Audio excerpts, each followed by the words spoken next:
Hello everybody. Welcome to week 8 of the course. I guess spring break's next week, but so first off, I guess this week 8, your spring break is week 9. I mean, basically for this course, we're just going to keep on. It's there'll be assignments for week 9. I mean, I think the pacing and how we're taking this course, it's not going to throw us off. Just you'll have a discussion post for that week, just so you know. But then what I want to say, I mean, there's a lot going on. I'm kind of excited about the reading for Silko for this week. What we read like up until like sort of book 5.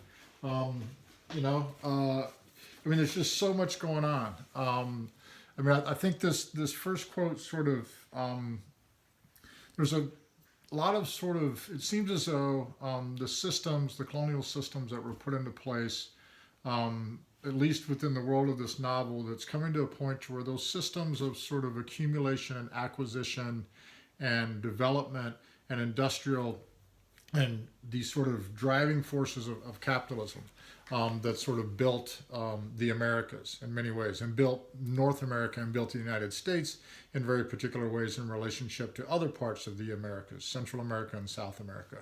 And so this novel is very much trying to look at what does that colonial history mean over a 500-year period across both continents? And what is the most logical outcome that one might predict for it into the future based upon how that system has acted and behaved over its first 500 years of existence here in the Americas? And the book kind of begins to draw these conclusions. There's a reason why it begins to sort of pit a more socialistically driven system of economics and a more socialistically driven system of governance, while it may have distinct relationship to tribal systems of governance and tribal systems of constructions of societies. There are many strong similarities there, but there's also some very fundamental differences for how those and socialism v capitalism and how those forces have played out in different parts of the world. And the book kind of seems, the world of the novel anyway, kind of seems to draw these conclusions that it played out differently in Europe. And that here in the Americas, there's this complete rejection in some ways of what's understood to be socialism by way of Marxism. There's a complete rejection of that in the novel until there's a return of native land.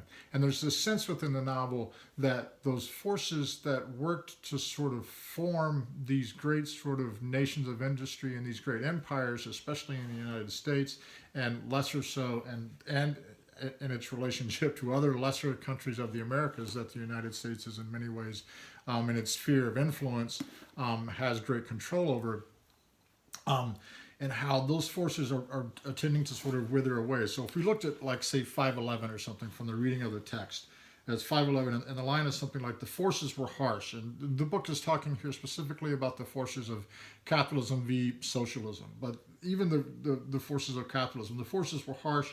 A great many people would suffer and die. All ideas and beliefs of the Europeans would gradually wither and drop away.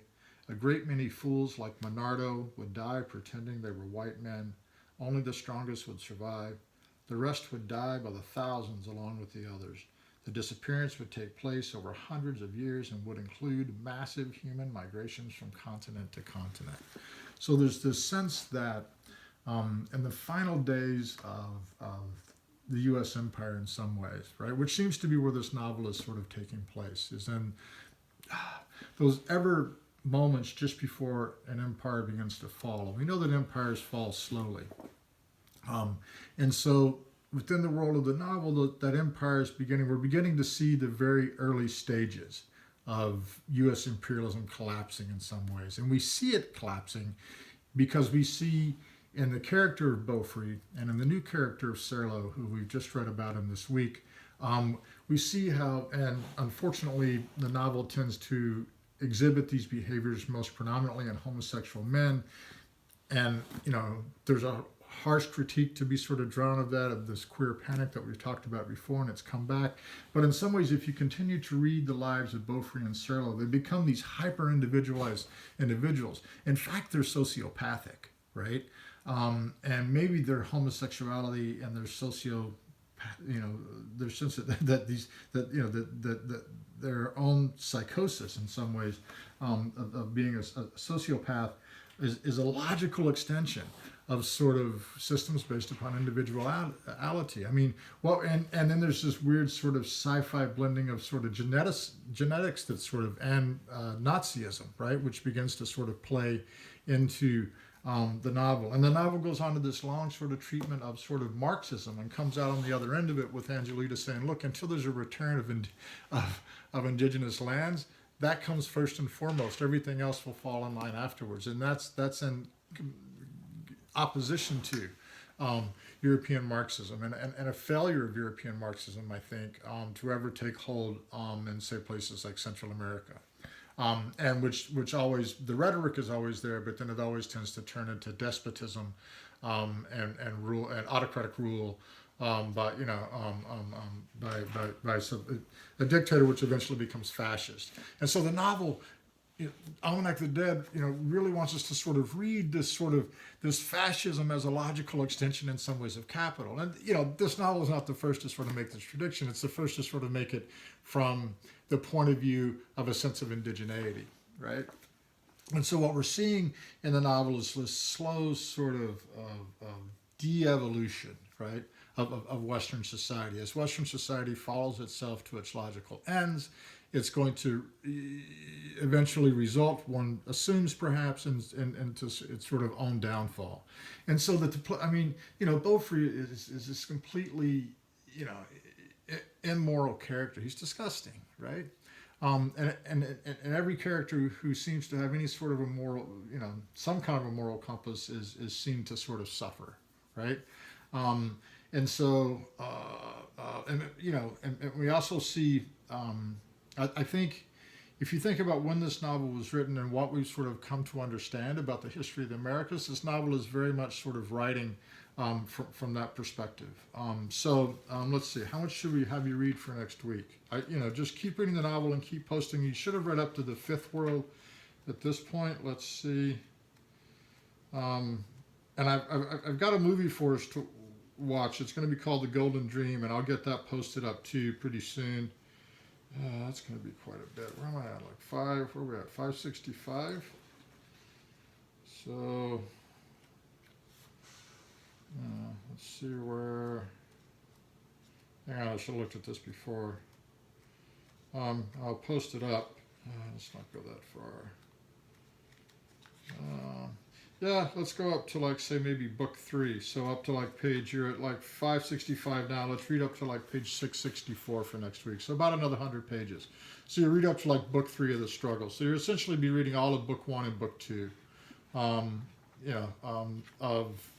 where we're at on the part 5, right? So you'll read the first 2 books. All right. Other than that, keep posting your stuff. Well, I guess what I'll say too, real quick, now that we're there, is that go back and look at the discussion post for week 7. I mean, what I want us to do, I had us read that article, I don't know, Downward Spiral, I believe was the title of it off the top of my head. And one thing I noticed about the article is that it's talking about sort of societal decay, right? And it's talking about high rates of suicide, and it's talking about high rates of drug abuse, and it's talking about the carving out of the very center, right? Sort of this donut is the thing I always like, this parasitic sort of system, right?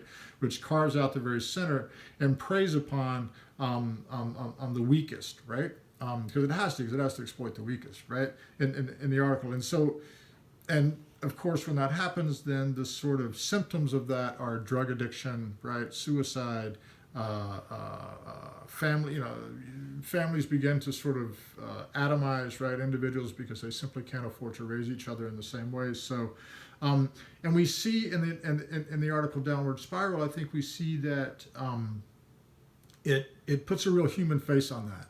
But in much of everything that we had found as a class in the first 6 weeks of the course, right, was all about indigenous struggles of high rates of suicide, high rates of drug abuse. But the articles never presented quite the same human story to it, right? And I think that's a symptom of the way that Western journalism portrays indigenous communities. They sort of parachute in, they do their story, and they parachute out. Or they get their facts and figures from a government study, and they write their story, and they never actually go there and ever sort of meet anybody that it is that they're writing about. So they couldn't possibly tell the same type of story because they simply don't know the people and they don't know the culture. And that's highly problematic, right? Because it begins to sterilize in some ways the problems of indigenous communities in some ways, that they're sort of endemic or they're sort of central, that they only happen within indigenous communities because there's something fundamentally wrong with indigenous communities, right? Where in fact we could see similar behaviors taking place all across sort of rural America as economic systems begin to fail, people lose their jobs, and people begin to turn to alcohol and drugs in order to satisfy their feelings, in order to make themselves feel different, because they don't want to feel shitty because they've lost their job and they can't support their family, right?